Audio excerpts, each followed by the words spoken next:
So Sean O'Brien addresses the RNC. I've got some critique of this, and some of it I appreciate. I mean, in the context of any other year, my thinking would be this is great, unmitigated greatness, because it's great to have this this message, infiltrate the Republican National Convention. But this election is going to be very tight. Now, be aware of this. The Teamsters are beginning to unionize Amazon workers. The Amazon independent unions are starting to partner with the Teamsters. I know there's been criticism of O'Brien in terms of like the UPS stuff. Some of those wages were not where people thought they should be, et cetera, et cetera. Broadly speaking, to get some portion of the Republican Party to buy in theory, to buy in to unionism is obviously a good thing. But it's also important for people to understand that, like, they're full of shit. Yeah. The Republican lawmakers, because there's an easy litmus test as to whether they actually support unions. And that is things like voting for the PRO Act, which died because Joe Manchin, Kristen Sinema, and then all the Republicans. 48 co-sponsors in the Senate of the PRO Act. They were all from one party. And I'm just going to say it was not, or caucused with one party, because you got Bernie and in there. But 48 co-sponsors all caucused with the Democrats in the Senate.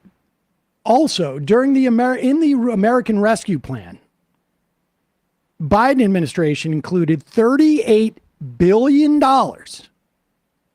that saved the pensions of hundreds of thousands of Teamsters. 350,000. Hundreds of thousands of Teamsters. And do you know how many of the Republicans voted for that? 0.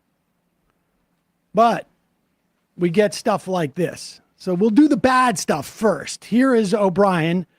Now, I get it. You get up there, you want to say things that will make the audience feel you're on their side. It's called getting in the circle of trust before you deliver some of the harder stuff. But there's two audiences for this. There's the people watching the Republican convention, and there's Teamsters who are getting their information from their president about how to perceive the different parties. But it is funny, speaking of the audience that's in front of him, to see how Republicans responded in the crowd. They didn't really know how to respond. Here's the first part, though. This is clip number 7. I know that no window or door should ever be permanently shut. In my administration, the Teamsters reached out to 8 Republican senators who stood up for railroad Teamsters over our fight for paid sick leave. Josh Hawley was one of them.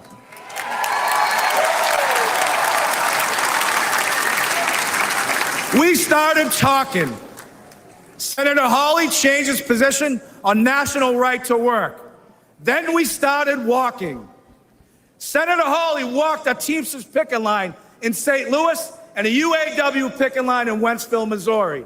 More than that, I want to recognize Senator Hawley for his direct, relentless, and pointed questioning of corporate talking heads, lawyers, CEOs, and apologists.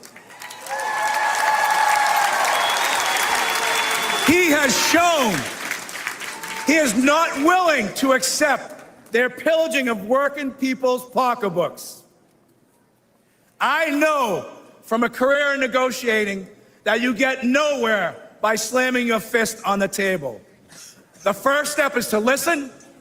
The Teamsters and the GOP may not agree on many issues, but a growing group has shown the courage to sit down and consider points of view that aren't funded by big money think tanks. Senators like J.D. Vance, Roger Marshall, and Representatives Nicole Malliotakis, Mike Lawler, and Brian Fitzpatrick are among elected officials who truly care about working people. And this group is expanding and is putting fear into those who have monopolized our very broken system in America today. There are far too many people on both sides of the aisle still caught up in knee-jerk reactions to unions, who subscribe to the same tired claptrap that unions destroy American companies. Take a moment to consider United Parcel Service. Pause it for a second. Pause it for a second. All right. Aside from the fact that none of the people he mentioned, those senators, voted for anything that was in any way pro-union. Nothing. Hawley changes posture on right to work. That's the one thing he cited there. No vote. There was no vote associated with that because there wasn't going to be. He did some performative questioning. And we'll get to the visiting the union, the picket lines. But the idea that on both sides, there are still many people who have a knee-jerk reaction against unions. Is that true? Is that true on both sides? Okay, Joe Manchin now is an independent. Kristen Sinema now is an independent, not running for re-election. Josh Gottheimer. I mean, many people on both sides who are knee-jerk against unions? No. No. That's just an undeniable fact. And it's also, okay. Do Democrats go as far as we would want them to? No. But let's be clear. 48 co-sponsors for the PRO Act. If Joe Manchin and Kristen Sinema had co-sponsored that as well, we'd have the PRO Act. Jennifer Abruzzo would never, ever, ever, ever, ever, ever be appointed general counsel of the National Labor Relations Board under a Republican administration. She would never, ever, ever, ever get past a Republican Senate. I'm sorry. This types of both sidism is just factually wrong. Now, I know that O'Brien goes to Donald Trump and makes a deal with him. When they had that meeting, whatever it was, a month or two ago, and the deal was, you got to help us with Amazon. That's what it was. Is Donald Trump going to follow through? Who knows? I mean, that's the tough thing. The immediate situation is, like you say, the election's close. O'Brien might be betting that Biden's lost. Yep. And so what do you do as a union leader at that point is try to prepare for being. You got to protect your members. Exactly. And like we talked about with Lainey Newman, Theda Scotchpal, the book Rust Belt Union Blues, these unions, especially the folks who don't go into them with college educations, are increasingly moving to the right. Now, I don't know if that justifies what O'Brien's doing here, but it is something that, as the sort of political role that union leaders, it's something that they have to face, and it's something to deal with. Well, it's fascinating because I was talking to somebody whose husband is an electrician, is in a union, and his perception was that he votes however the union tells him to vote, and he was sad to see potentially Joe Biden step aside because he's been the most union president in his lifetime, and then he was saying in the lifetime before that as well, and that's undoubtedly the case, which is what makes this an odd decision here by Sean O'Brien, to say the least, is because Biden, for all of his flaws, has actually delivered on this front, whether it be through being more aggressive in cracking down on union busting, whether it be through CEMEX, that rule that it makes it much easier for union elections to be held without there being, management or corporate crackdowns that would be illegal under a Republican administration or even under Obama or Clinton. In the past, perhaps you could have made this case more I still would have been against it and disagreed, but it would have been a little bit more salient to say that there were issues on both sides. But the Democratic Party under Biden has, and I think it's probably the strongest feature of his administration, decided to be more pro-labor in both action and in rhetoric. So, you know, I don't know. I feel like the criticism, I don't really care about his like fiery rhetoric there. I care so much more about legislation like the PRO Act, where 0 Republicans are in favor I mean, this of is the trade-off, because I want to play a clip that is also fun to watch, because there is, you know, I do think that there is a valid argument. I just don't like the idea that, like, you know, both sides type of thing. There is an argument that it begins to create a wedge. Maybe it pays off longer term. I don't think you will ever, certainly not in a Trump presidency. I don't know, maybe 10 years down the road, you'll get 3 Republican defecting senators. I doubt it. No, this is a short-term cover the Teamsters' interests. I think not like UAW. We're going to try to create a political future. That's a different move. But here he is talking about Amazon and elites, which is, you know, good rhetoric. good rhetoric to have, Right. and good ideas to be sort of at least poisoning the Republican bloodstream with. Here it is. And here's another fact. Against gigantic multinational corporation, an individual worker has 0 power. It's only when Americans band together in democratic unions that we win real improvements on wages, benefits, and working conditions. Companies like Amazon are bigger than most national economies. Amazon is valued over $2 trillion. That makes it the 14th largest economy in the world. What is sickening is that Amazon has abandoned any national allegiance. Amazon's sole focus is on lining its own pockets. Remember, elites have no party, elites have no nation. Their loyalty is to the balance sheet and the stock price at the expense of the American worker.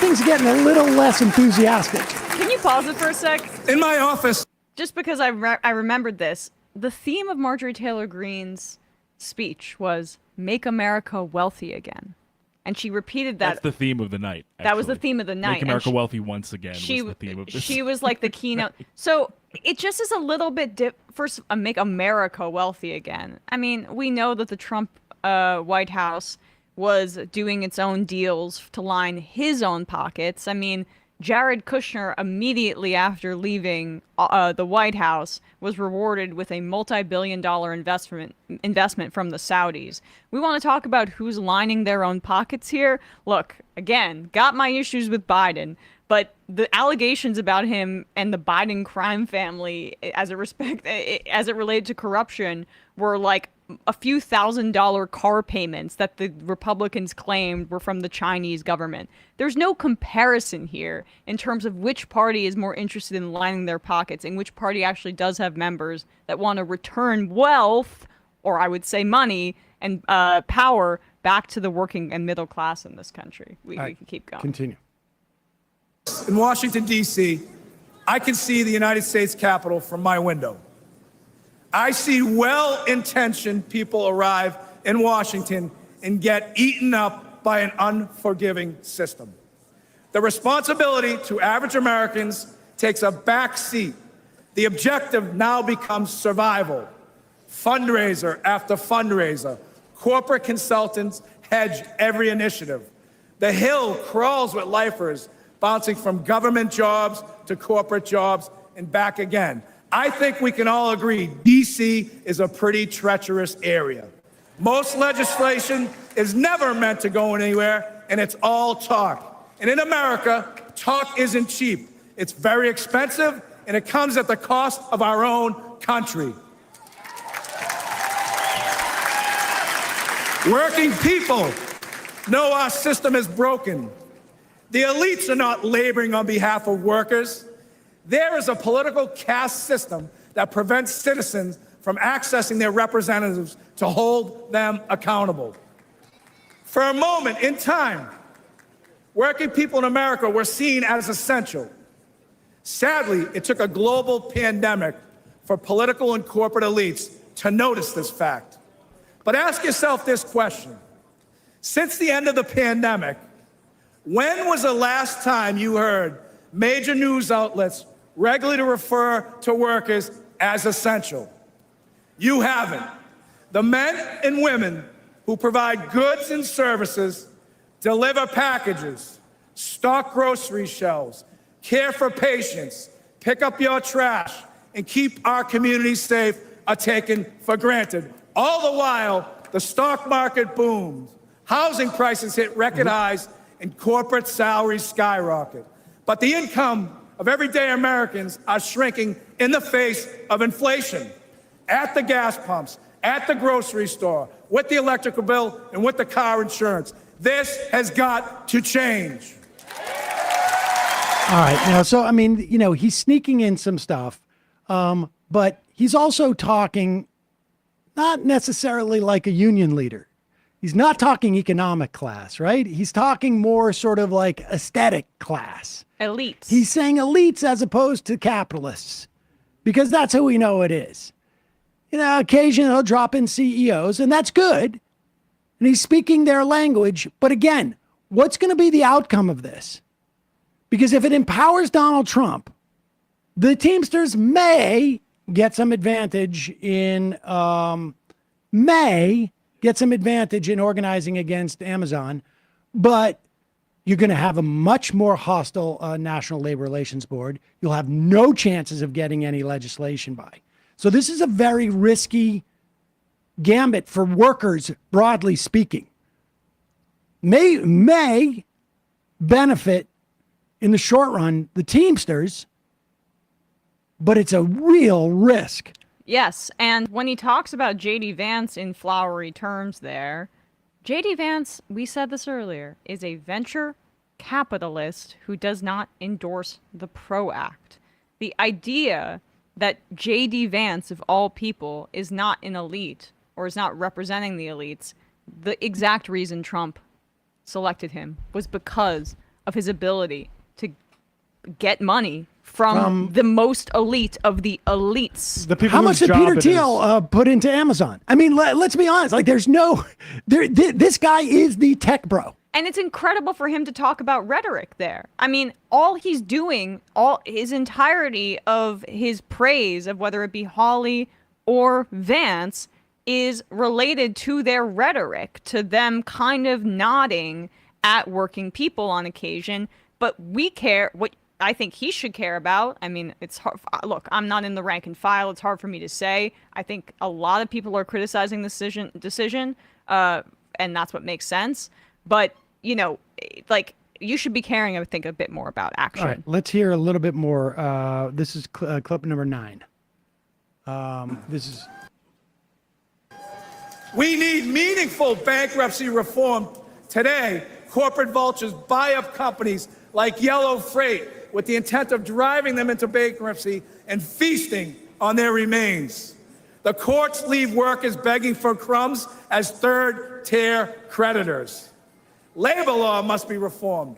Americans vote for a union but can never get a union contract. Companies fire workers who try to join unions and hide behind toothless laws that are meant to protect working people but are manipulated to benefit corporations.